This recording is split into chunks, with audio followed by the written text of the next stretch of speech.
nouvelle intelligence pour ne pas penser comme le monde pense, mais comme Dieu pense pour que tu triomphes. Parce que le monde pense tristesse, maladie, crainte, problème, découragement. Mais toi, tu dois penser opportunité pour pouvoir triompher. Amen. Voilà, on t'explique qui tu es. Ça, c'est important de savoir qui tu es. Tu n'es pas... En fait, avant d'être noir ou blanc, tu n'es pas ça. Tu es esprit d'abord. Et si tu avais compris que tu étais un esprit, Dieu t'a créé de telle façon que même si l'endroit, le quartier où tu vis, c'est... Il y a des gens... Hier, on était dans un endroit, vous voyez, compliqué, où parfois on voit la police qui se passe partout, parce que voilà, vous voyez certaines régions et tout ça, parce qu'il y a parfois bon, on appelle ça des bandits, peu importe ce qu'on appelle, tu vois. Mais il y a des gens dans ces endroits-là, ils ouvrent des commerces et ils prospèrent. Ils font de la livraison, des livraisons et tout ça, tu vois, ils prospèrent. Donc, parce qu'il y a des gens, tout dépend de ce qui est dans ta tête, le mindset qui est dans ta tête, tu vois. Donc, tu dois comprendre qui tu es. C'est-à-dire, malgré les troubles qui peuvent avoir dans ton pays d'origine, malgré les troubles, toi, tu es né pour la domination et montrer. Laissez les autres échouer, tu ne peux pas échouer. Tu dois être un porteur d'espoir. Quand il te voit, il doit dire, nous souffrons, mais tu dois être un porteur d'espoir. Voilà. Ne faites pas comme ceux qui disent, parce qu'ils sont ici en Europe, ils se disent, ouais, mais là-bas, c'est compliqué, ces pays-là.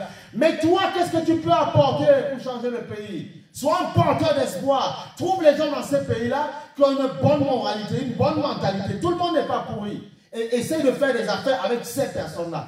Et change le quotidien de ces personnes parce que tu es un petit Dieu. Amen. Voilà. Ne marche même pas comme un Français, ne marche pas comme un entier, ne marche pas comme un Haïtien, ne marche pas comme un Guyanais, ne marche pas comme un Américain, marche comme un enfant de Dieu. Amen. I am a son of God. Je suis un fils de Dieu. Et moi, peu importe ma couleur de peau, je suis né pour la domination. Dieu a permis que je vienne dans telle ou telle couleur de peau pour résoudre les problèmes. Tu es là pour résoudre les problèmes. Amen. Dis-moi, je suis là pour résoudre les problèmes.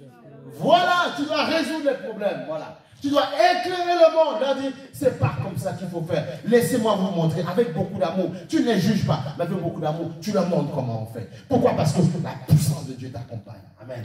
Tu manifestes mon Dieu et tu opères comme Dieu. Les gens disent malheur, découragement, pas de travail. Tu dis solution, opportunité, ça marche. Tu réussis. La Bible dit, tu prospéreras. Il dit, entre tes mains, tu vas prospérer. Tu vas prospérer. Alléluia.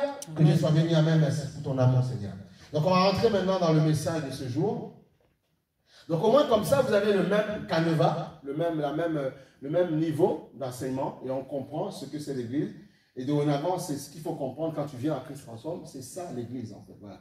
Et après, la conséquence de tout ça, c'est que tu viens pour pouvoir adorer Dieu. L'adoration, c'est le remerciement de ce qu'il a fait dans ta vie.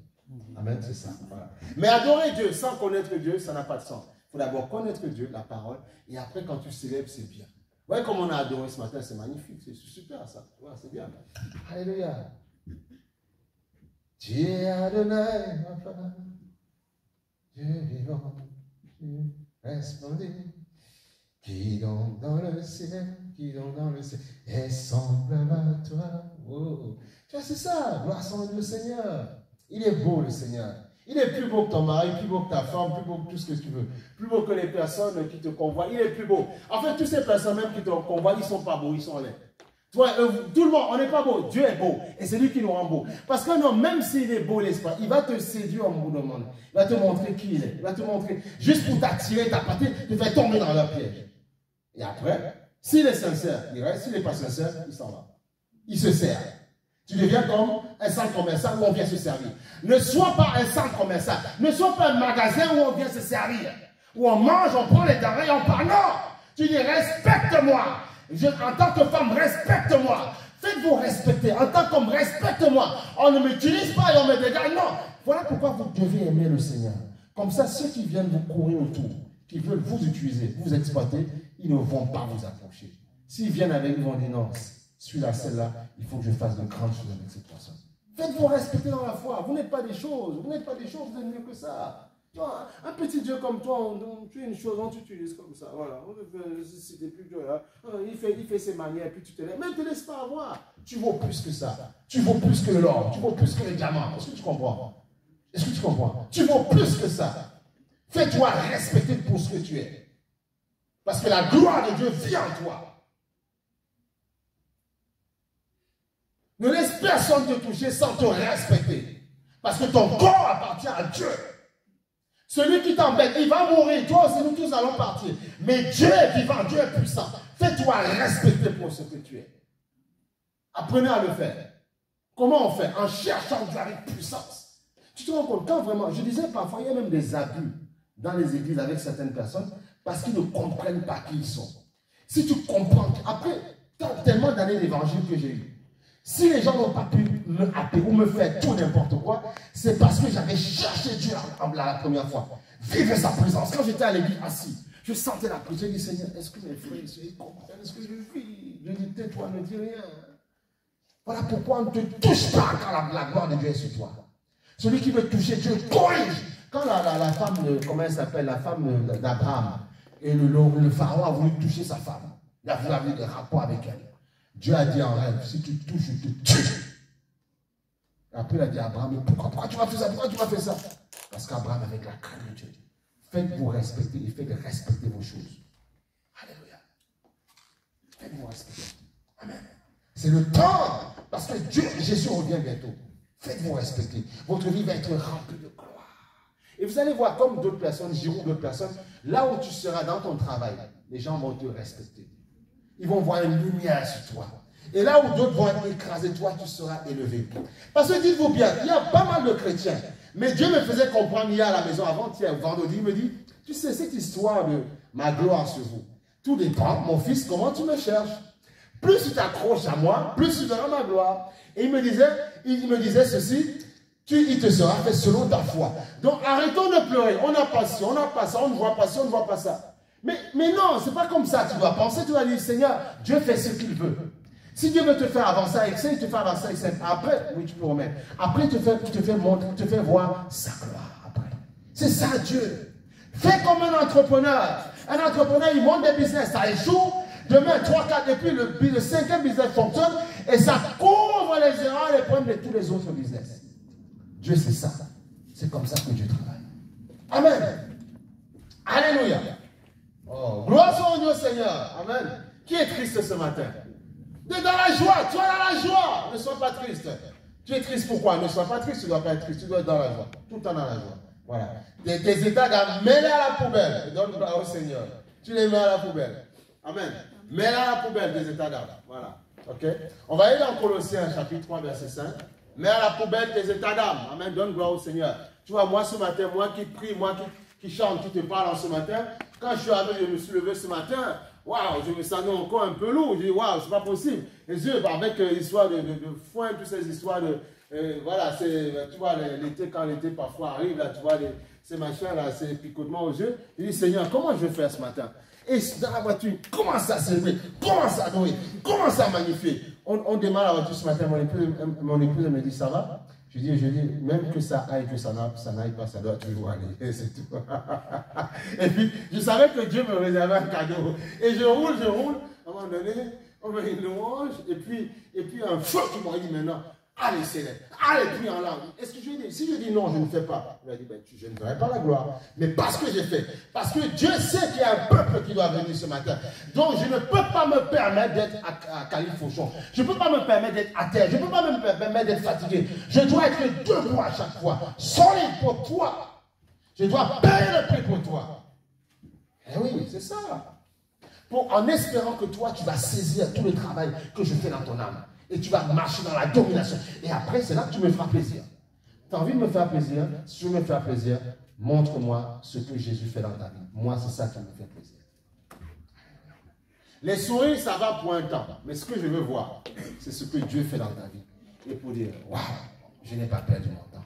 Quand je verrai ce que Dieu va faire dans ta vie, dans ton couple, dans ton travail, quand tu vas me dire, pasteur, il y a ça qui s'est passé, Dieu a délivré, Dieu a touché, Dieu a fait grâce, alléluia. Là, je vais dire, voilà, ça commence à prendre, et là, je serai épanoui. C'est ça qui va me faire plaisir. Amen, alléluia. Quand je vais te voir venir célébrer Dieu, venir chanter, venir te lever, commencer à dire, c'est ce que nous devons passer pour l'église, commencer à être des gens qui mettent des badges, on est à l'accueil et tout ça. Désirons ça, alléluia. Tu veux travailler pour le Seigneur? Demande-moi, qu'est-ce que je peux faire, pasteur? Eh bien, il y a les bagues, et il y a ceci, tu mets ça à ton cou, tu accueilles les gens, il n'y a personne qui arrive, c'est pas grave, parce que Dieu te verra sincère pour l'accueil, eh bien, Dieu va attirer, et tu auras du travail, ton travail, ce sera de sourire, de faire rentrer les gens, faire asseoir les gens, c'est comme ça que ça va se passer, au nom puissant de Jésus, dis-moi Amen. Voilà, gloire à Jésus, Amen. Regarde, on va prendre un passage. Il dit ceci. Avant de prendre ça. Excusez-moi, avant de prendre le passage qu'on va prendre, je vais vous dire quelque chose.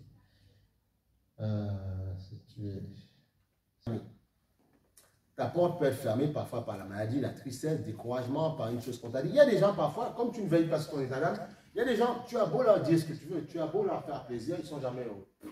Ça, c'est une forteresse, c'est un esprit qui te lie. Ils ne sont jamais contents. Jamais contents, jamais, c'est terrible. On ne sait pas ce qu'on doit faire pour les rendre heureux. Jamais contents, ils boudent tout le temps. Tout le temps.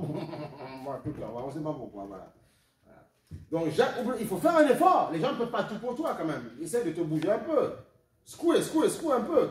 Jacques chapitre 5, verset 13. Alléluia. Ton mari ne te donnera pas toujours la paix. Ta femme ou bien la personne avec qui tu vis, il faut arrêter. Pas toujours tes collègues de travail. Parfois, tes collègues de travail, ils arrivent, même ceux qui sont à l'école avec toi, ils arrivent, ils sont fatigués, ils sont stressés, ils sont fatigués de ce qui se passe dans leur vie. Pourquoi tu veux qu'ils te donnent la joie tout le temps? C'est comme une sœur, une chrétienne, il y a très longtemps, je la connaissais, qui arrive, disait, oui, quand je viens au travail, il me toise, il me regarde bizarrement. Mais toi, viens, rayonne la paix, donne la joie quand même là. Oui, il te regarde bizarrement, mais toi, donne la joie. Comment vous allez, ça va, la pêche, voilà, la patate, la banane, tu vas bien. Voilà. Et dire la pêche, la patate, la banane, c'est pas mauvais, c'est pas péché. Tu peux employer des termes qui font bon, qui font propre, qui amènent la joie. Et tu dis, ça va, tu vas bien? Ah, on va bien travailler aujourd'hui. Voilà. Donc tu amènes la joie. Alléluia. On ne te demande pas de prier en langue ou de prier, te lever sur le plateau de travail.